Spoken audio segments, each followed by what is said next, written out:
இது லக்ஷ்மி ஹெர்பல் மாவுக்கு நம்ம இப்போ ஹெர்பல் மாவுக்கு நான் அரைக்க போகிறேன்.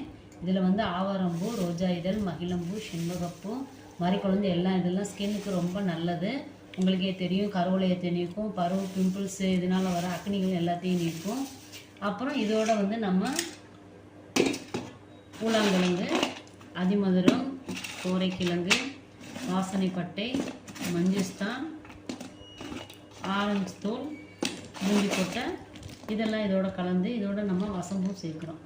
வசம்பு சேர்க்கப்போ ஸ்கின் இன்னும் நல்லா க்ளோ ஆகும். தேவையில்லாத எதுவும் வேர்வை நாற்றம் எதுவும் வராது. அதற்காக இதோட நம்ம மேலும் பாசிப்பயிறு, மசூர் பருப்பு, கடலைப்பருப்பு, வெற்றிவேர் இதெல்லாம் கலந்து நம்ம அரைப்போம்.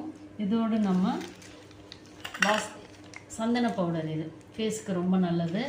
முல்தானி மெட்டி பவுடர், இதோட ரொம்ப ஸ்பெசிஃபிக்காக பாதாமும் கலந்து நம்ம அரைப்போம். இது ஃபேஸுக்கு ரொம்ப நல்லது. இதை வாங்கி நீங்கள் பயன்பெறணும்.